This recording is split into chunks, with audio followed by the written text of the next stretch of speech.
It's here, and you know what time it is. It's time to review. Let's go.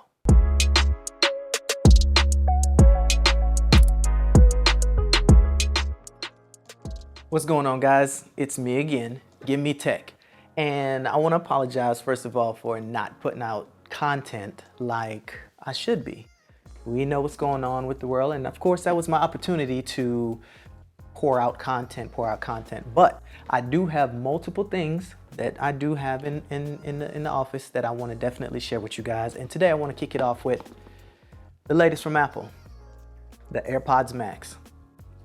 So here we have it, AirPods Max.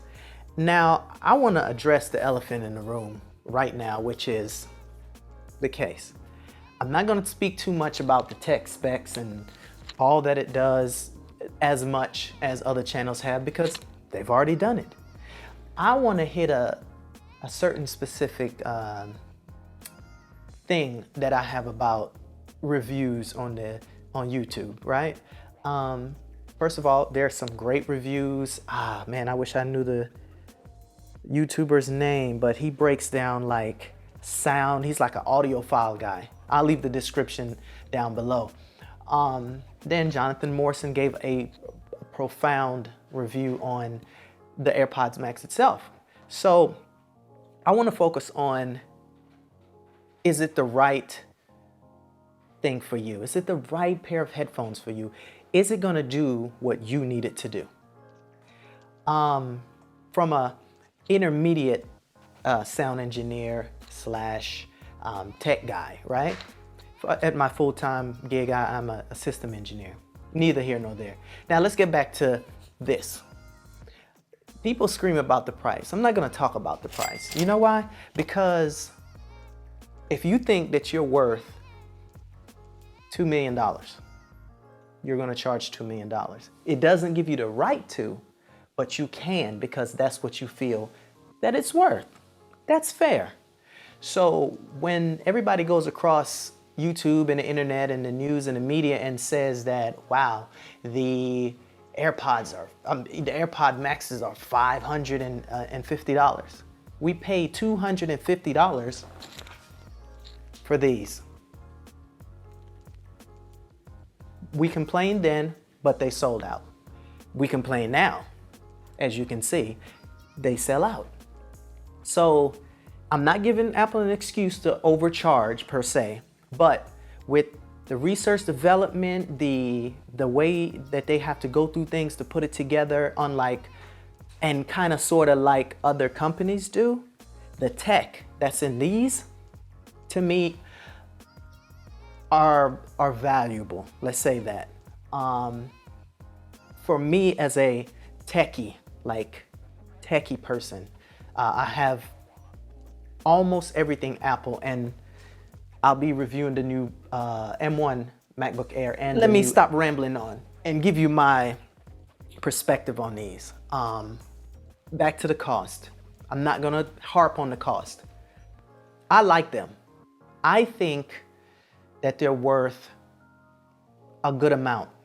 I'm not the one to tell you how much of an amount it's worth, because again, what you value something as is what you value it as. If I came to you and say, I need you to do XYZ for me, and I'm gonna give you XYZ, you're gonna feel A, I'm worth more than that, or B, whoa, that's a little bit too much. And that's the same way I look at technology. If you want what you consider the best, whether it's Android, iOS, then you're kind of left with paying for it. Again, not justifying the price at all. All I'm saying is I enjoy them where they are. I have a pair of Biodynamics DT770 Pros, 80 ohms. Of course, they're nowhere near the cost of this, but sound-wise, I would say it's twice. It sounds way better than these for what each equipment is, right? Again, I do audio engineering, so I have somewhat of a familiarity of sound, right? So as you can see, I have Atom Audio speakers. So I tend to dab in sound a little bit. The case, really, really. I would have just settled for the box and the headphones. I would have just settled for the box and the headphones, like real talk. They could have gave me, or all of us, the headphone jack, the Lightning, the 3.5-inch headphone jack, versus this, and a power button, or an option to hold down the transparency slash noise cancellation button and digital crown to power it off if we choose to. I just feel like they missed that opportunity giving us that $35 cable over this. You can have, can I trade this in for that cable? Is what I'm asking. It's what I'm asking. I'm sure a lot of people are asking. Now, let's go over to the sound. For me, with the sound, man, I can't lie. These sound amazing. Again, I know a little bit about sound. I'm not an audiophile person at all. I just, like I said, I know sound.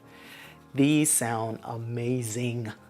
The quality of the noise isolation, the quality of the noise cancellation, and the quality of, oh my gosh, transparency mode is phenomenal, like the rest of the internet has told you.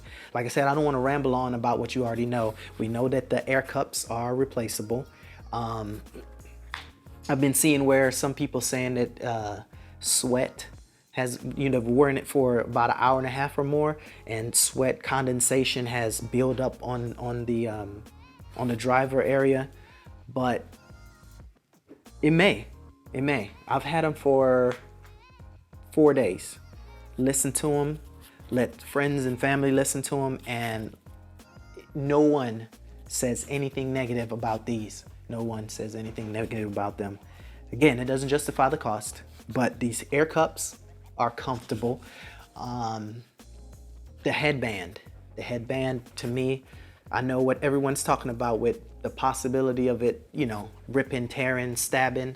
But again, and I know I might step on some toes, but take care of your stuff. You spend $550 for these. Again, I wasn't supposed to talk about the price. You spent good quality money on these. Why would you just throw them in your bag? Why would you just, not pay attention to what you paid for? How about that? I do.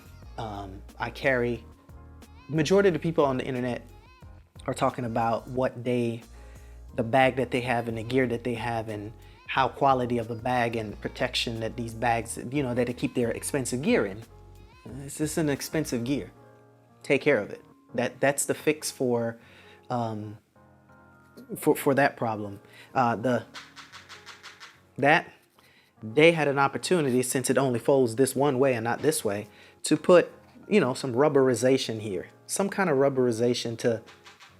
I'm sure somebody in the lab did this and was like, I mean, you have these lines here, so why didn't you just continue it to stop it here? That was an opportunity missed.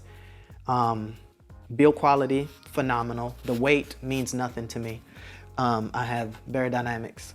They're plastic, leather, and metal, so they don't weigh as much. I get it, but quality always have a premium feel. We talk about the iPhone feeling more premium. That's weight, premium. So I can't really rant on how heavy they are. I've worn them for a couple of hours. I'm not somebody to spend 4 and 5 hours with headphones on my head. Even when I'm mixing, I take a break. Or in a session, I'll take a break and throw on my monitors. So I can't really scream at the weight of these. They feel great to me. They feel solid. I wish there were some sort of IP rating just for that peace of mind. When I first heard the announcement, I said, no way, Jose, because of, you know, the premium. But once I heard some of you guys' reviews and watched the few that I do enjoy watching on YouTube, it outweighed the cost. Everybody's comparing these to the Sony M4s or your Bose 700s. I just sold my Sony QC35 2s, you know, to help pay for these. And the QC35s was the lightest. The noise cancellation was awesome. I enjoyed them. I used them to cut the grass and the few traveling we were doing before, you know, good old COVID. And I enjoyed them. But I know from what I've heard with these so far that I'm going to enjoy these because of the spatial audio, the adaptive EQ, the build quality, the status quo, right? This is, hey, I have a pair of premium headphones on, right? So I don't think it's fair to compare them with the Sony and the Bose on the level of technology and sound, because they're reaching for close to high-end customers and somewhat the average consumer. And that's, Apple always prided themselves doing that. When they first came out with the MacBooks, they were always expensive. They came out with the HomePod, expensive. When they came out with the Apple Watch, expensive. The list goes on and on and on. You get what I mean. My point is, they know what they're worth. They know what they've invested in getting these to us. So let's look at it at a different angle. Now, if these came out and they sound worse than the Beats, absolutely, no way these getting returned. Beats have gotten way miles better than they used to be, but they're not as good as the Bose or the XM4s or Audio-Technica, what is it, MX50s. So I get it, but none of them are built like this. None of them give you the option like this. None of them give you ease of use like this. None of them look like this. So I don't want to waste too much of your time. I definitely want to thank you guys. And again, I apologize. I will be doing more videos in 2021. So stay tuned for my next video. I won't tell you what it is. I'm going to make it a surprise. So thanks for tuning in. Make sure you like, subscribe, and share so this channel can grow and I can continue making content, because the more you show love, the more I can do and give love. Okay? This is Give Me Tech, and I'll catch you in the next video. Peace.